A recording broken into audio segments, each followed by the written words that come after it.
이재명 정권이 들어오고 한 달이 거의 다 돼갑니다. 어떻게 지내왔는지 좀 지켜봐야죠. 지켜봐야 되는데 지금 보수 쪽에서는 거의 괴멸에 가까운 상태입니다. 제가 느끼기에는 거의 이제 다시 살아날 수가 없는 지경에 이르렀죠.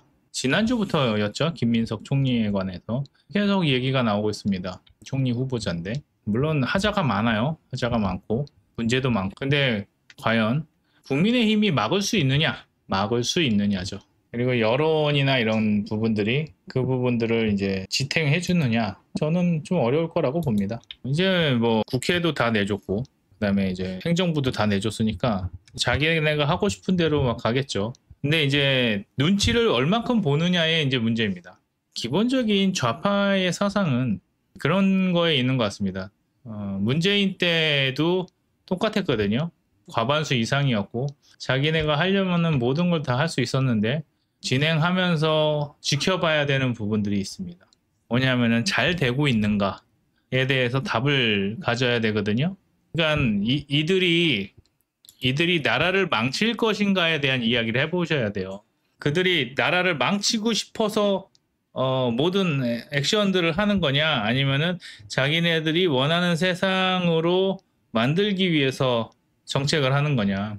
저는 이제 후자가 더 크다고 보거든요. 그러니까 그들이 올바르지 못한 선택을 하지만 결과는 자기네들이 원하는 선택을 하도록 가려고 하는 게 그들의 모습이라고 생각을 해요. 그러다 보니까 그들이 선택은 했지만 그 선택이 올바르지 못한 방향으로 갈 거고 그게 그들은 좋은 방법으로 이끌어 가려고 했지만 결론적으로는 좋지 않은 결과를 가져올 것이다. 그래서 그렇지 않은 결과를 가져올 것이다라는 것은 보수들이 보는 입장입니다. 보수의 관점에서 봤을 때는 이재명이 하는 정책들이 계속적으로 우리에게 안 좋은 방향으로 갈 겁니다. 그런데 어떤 부분들이 문제냐면은 그들이 가려고 하는 것을 얼만큼 막아낼 것인가에 국민의힘이 할 수 있는 것은 없습니다. 그러면은 무엇을 해야 되냐면은 이런 정책에 있어서 이런 문제점이 있습니다라는 얘기를 해줘야 되는데 그거를 과연 할 수 있는 정당인가라고 생각을 하는 겁니다. 저는 쉽지 않을 것 같습니다. 우리가 어저께 국민의힘이 무슨 이야기를 했는지 보십시다. 국민의힘의 지지율을 조금 보고 이야기를 할게요. 지지율이 격차가 20%입니다. 우파에 있는 극우 유튜버들, 네, 이제는 그 유튜버들에 대해서 저는 권위를 모르겠어요. 국민의힘하고 가까이 있다 보니까 뭔가 정보를 빨리 얻을 수는 있는데 그런 것은 이제 인사이트를 가져오지 못한다고 생각을 합니다. 그래서 어떤 식으로 봐줘야 되냐면은 자, 20주 정당 지지도가 요때가 이제 6월 첫째 주에 이제 찍었습니다. 사실 이게 틀리지 않았던 거죠. 그게 틀리지 않았는데 여기에서 이제 40%까지 찍었다라는 것은 사실 저는 좀 경이적으로 봐요.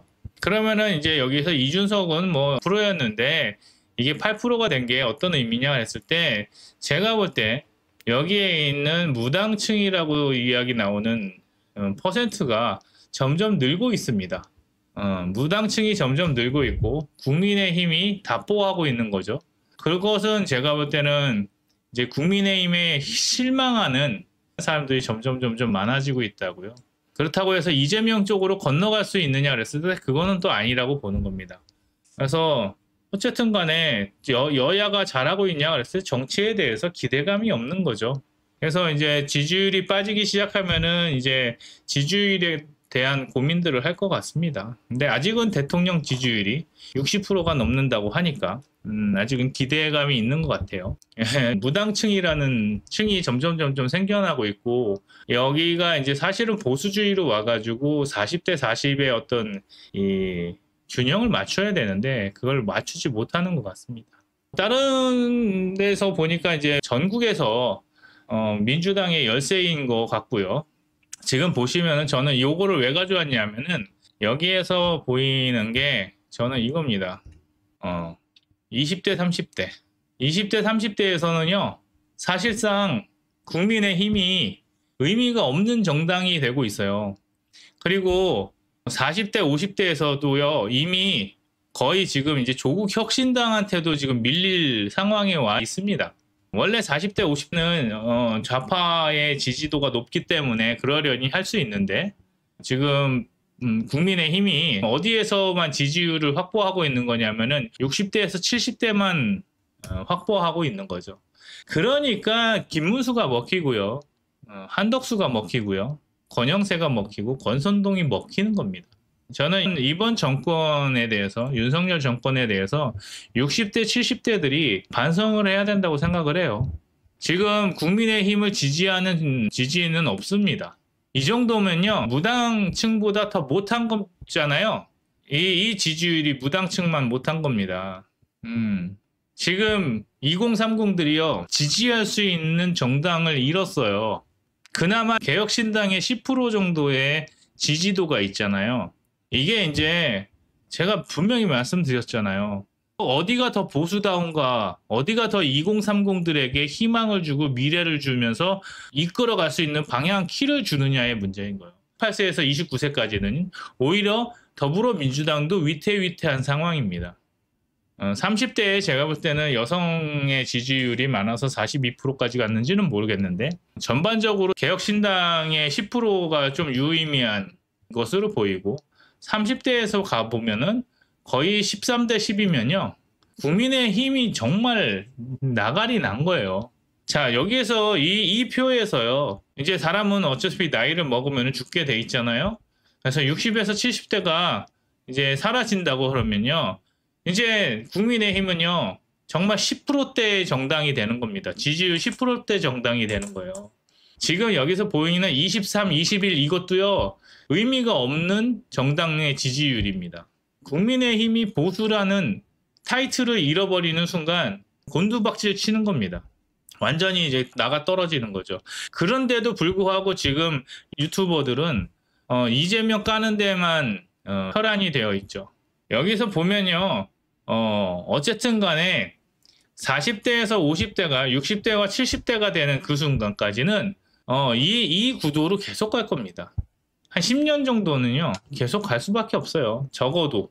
그냥 우리가 아무것도 안 하고 있으면은 10년 동안 계속 좌클릭을 할 겁니다. 왜냐하면 국민이 좌클릭을 하고 있기 때문에 그래요. 어쨌든 간에 40대에서 50대가 지금의 경제도 주도하고 있고 문화도 주도하고 있지 않습니까? 요즘에 K-팝이라고 하지만은 90학번들의 그 문화들이 다시 올라오고 있거든요. 지금 4050들이 학교 시절에 들었던 그런 노래들이 다시 리메이크 되거나 다시 올라오고 있단 말이에요. 그게 이제 문화를 주도하는 겁니다. 옛날에 트로트는 어른들이 들었어도 젊은이들은 세대하고 분리가 확 됐었는데 지금은 4050의 문화들이 2030에도 레트로처럼 다시 들리는 거죠. 그런 부분들을 고민해 봤을 때 이 정치의 형태나 사회 주도의 문화는 4050이 계속 가져갈 겁니다. 그러면 한 10년 정도는 이 구조가 깨지지는 않을 거예요. 근데 지금 여기서 봐야 될 것은 60대, 70대들이 지금 국민의힘을 억지로 지지해주고 있는 겁니다.